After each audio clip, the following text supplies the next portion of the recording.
So guys, after 2 to 5 minutes on the large chiller, this is what your specimen will look like. You pop it out of the base mold. This was a small one, and there it is. It's like when you were in kindergarten and you made plaster Paris shapes. Remember that? Here you go, and there is your specimen. You can just see it. Get used to that color. It's a light cream color. Most specimens are, unless it's really hemorrhagic and it's got a lot of blood in it, it goes to a darker color. With the specimen embedding technique, the key is to get it as close to the surface of the base mold as possible when embedding.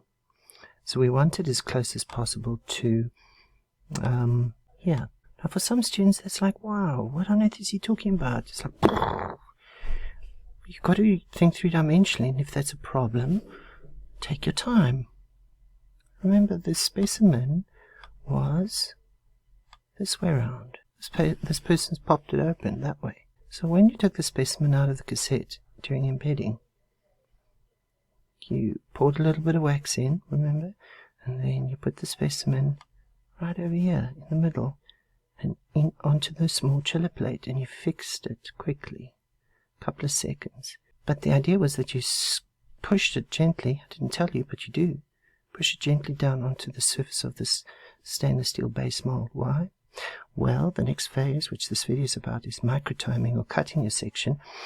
You don't want to waste time. I mean, you're cutting 300 blocks. You don't want to go digging for a specimen that's deep down in the wax, right? Makes sense. You want a specimen that's quite close to the surface, which this medical laboratory scientist has achieved. She's got a specimen that's in the center there, and it's pretty much close to the surface. So she's not going to waste a lot of time getting rid of surface wax. Let's go see what the next phase is. So this is interesting. Aside from the fact that I noticed over here the state of Texas. Can you see that? Ha. Focus. Focus, Dr. Wiggins. I've never used this before. I've never seen it before. I think it's a really lazy man's apparatus or a laboratory piece of equipment. However, it's probably saving money in the long run. What is a doc? What exactly is it? Remember, every good lab has a nice radio in the background playing your tunes, and focus. And then this laboratory scientist, well, when you've done the embedding, remember all these blocks? Have a close look at the condition they're in. Some of them, it's perfectly okay. There's a lot of build-up, wax build-up with green. There's build-up of wax on the edges of these things. I'm not talking about the big blobs there, that's obvious, but look here. See that? And the problem is that this build-up of wax, okay, is going to get in the way when you put it into the cutting machine. I used a simple word there for you so you can kind of stick with me. The cutting machine is also known as the microtome, and it's a problem. So what this nifty machine is, which I've never seen before, which I think is really cool, is heated.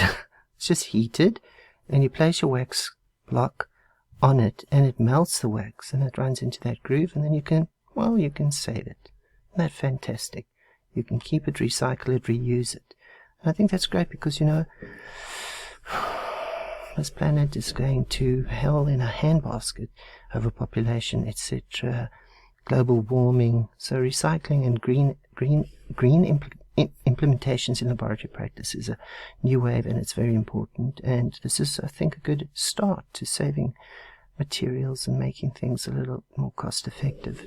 So this is just melting it down. So you say, Doc, that you've never seen it before, so what do you do in the lab? In the lab, what we've done, and most laboratories in South Africa that I know of, they just use a scalpel, not a real sharp one, or the edge of a forceps, or some other soft-edged material, knife, plastic knife, synthetic knife, just to clean off the edges before going into the microtome, because you've got to get it neat so it can fit into the microtome. So let's go have a look at the microtome chuck, because that's what it's called, the chuck. So here we are. This is a semi-automated microtome, and these guys can be in the range of anything from 250 to 650,000 rand.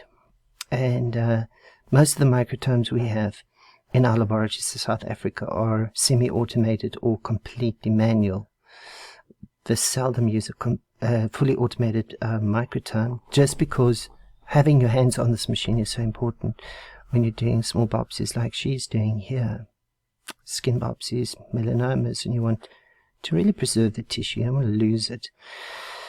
Okay, so heads on. I am a medical laboratory scientist. For you, you are this, and you're going to be doing histology.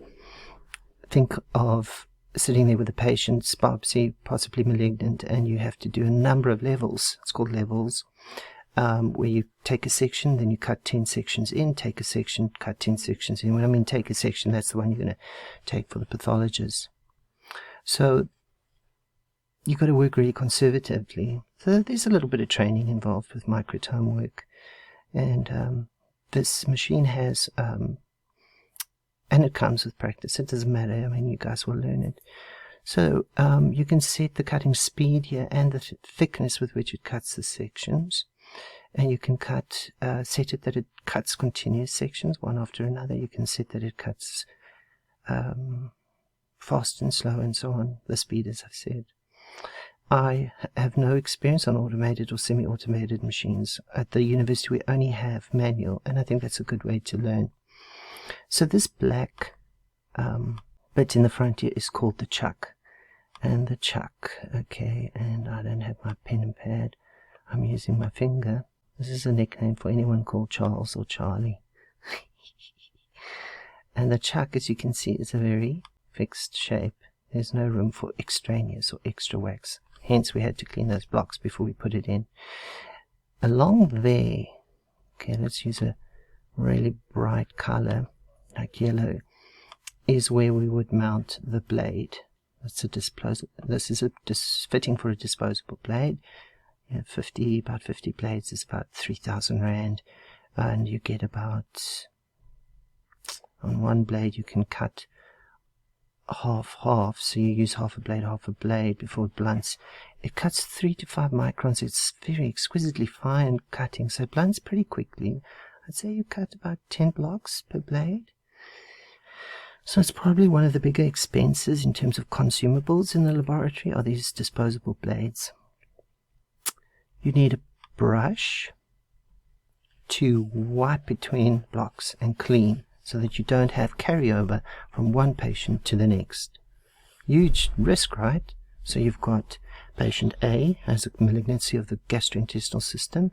In comes patient B, who's got a malignancy of the uterus. And now, if you don't clean between your samples, you're getting patients mixing up uterus, gastrointestinal system, and the wrong patient. The right patient gets the wrong diagnosis. The right patient, the wrong patient gets the right diagnosis. However you want to language it or say it.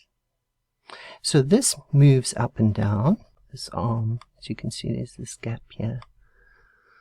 And that would bring the block down and up in front of this blade. And it moves forward the distance that you've set over here. So I'm just going to say like 4 micrometers, which is like a backward Y, I mean. And this, she's holding a microtome. Let me go back to my pad and pen. She's not holding a microtome. Good grief, these things are heavy. She's holding a, switch it on, she's holding a forceps. And so that's a forceps. Oh, I've got a sticky pen. I don't know why this happens. Forceps. And that's her left hand. Doesn't matter really, but what I'm trying to show you is it's an ambidextrous operating protocol. So one hand is forceps, and as you cut, you're going to create something called a ribbon. And on the other hand, which you can't see, it's up here, her right hand right in here. We've had our laughs about it. Her right hand controls the chuck. Her right hand controls the chuck. Her right hand controls the chuck speed. So she can control how fast it moves up and down while she grabs on the edge of that little piece of wax once she's got to the depth that she needed. Now, when I say the depth she needed or the depth she wanted, you're going to be looking there. And let me move this up a bit. You can see her glasses there. She's looking all the time directly onto that wax block surface to see that she's getting the full thickness of the tissue specimen. So if I draw a face, the face of the block, right, just the front of the block, and I'm going to draw two examples here. When she started cutting 20 minutes ago, 10 minutes ago, so much of the tissue specimen was showing. But in reality, what was taken out of her by the surgeon is this big. It was taken out of the patient. So this is our wax, our tissue. Let's go T, E. Now imagine, okay, so I'm going to go like that. I'm going to write 10 minutes of cutting, for example, later. Imagine if she took a section at this stage of the cutting process. The pathologist would have missed out a whole lot of tissue that he could have analyzed and assessed for possible malignancy. So she knows this, and so she is watching to get to that point of full, we call it full thickness. Terminologies are confusing because we have full thickness and we think, okay, does that mean longitude, latitude, and width, height, so on. This should be making sense. So the ribbon that she takes must fit on a glass slide, so you can't take more than about 2 or 3. They stick together because they are wax on wax, and at the point where the blade cuts, there where they join, there's friction, right? The blade hits the block, so there's a little bit of heat there and it melts too. That's why they stick, and then you have your tissue in the middle. So 3 or 4 sections is enough on a glass slide to present to the pathologist. And in the next slide I'm going to show you how where she puts this. So she puts it onto a water bath so she can see exactly the nature of the tissue specimen. Okay guys, so here she's got sections from, you know by now, section is a slice of that block, from not the block you saw on the previous, on the microtome, but a larger cassette, a larger base mold was used, so it's a bigger one, and she wants to lift 2, it looks to me like 2 up. But what you're seeing here is a water bath, okay, glass one, so it's nice. There's a thermometer in so you can see the temperature, and it's usually kept about 5 degrees below the melting point of the wax. The purpose of a hot water bath is to iron out any creases or wrinkles that might have occurred in the phase before this, the cutting phase, okay? And another very useful feature of a water bath is, if you are a photographer, you'll know that, or if you know about photography, photographers like to put their negatives or photos onto what's called a light box, and that light box shines light through the photograph negatives or preprints, and they can then select with one of those magnifying glass, it's got a name and I don't know what it is, but they can select the perfect photograph. Now this is a similar concept. This is your display table or light box, and you can then look at your sections and you can decide, you know, okay, I like this one but I don't like that one, you know. It's like, let's make this one, that one's got tears in it, so we're going to make a cross here. We're not going to choose that one.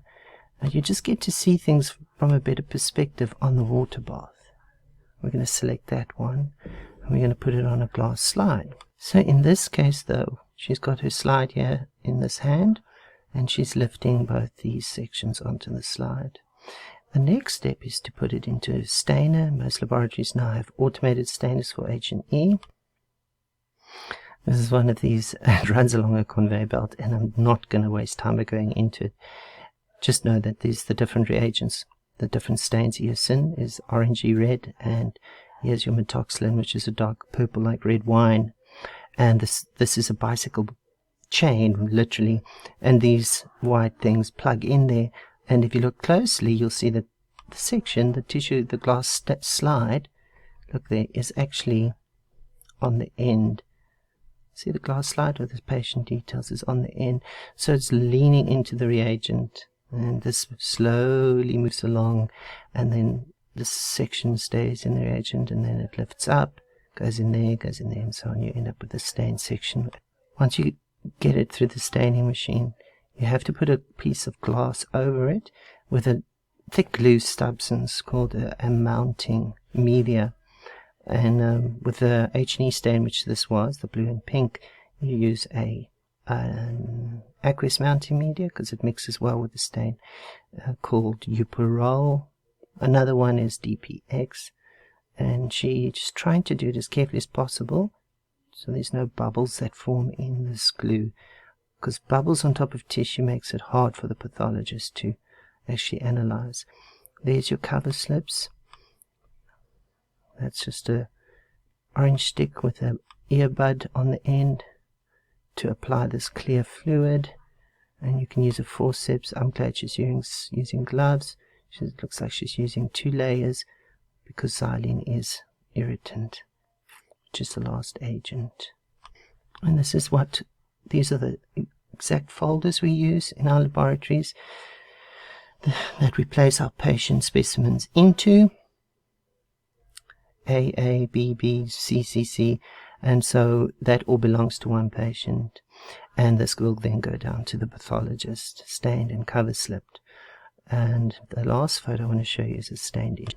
So this is a beautiful photograph taken from the kidney. It's a renal tissue, and it's a periodic acid shift stain, showing the beautiful magenta on the basement membrane, and you're getting a lovely nuclear detail with a hematoxylin stain. You can see the nuclear. And that's histology process. Watch the videos, take notes, and all the best for the Moodle assessment, guys.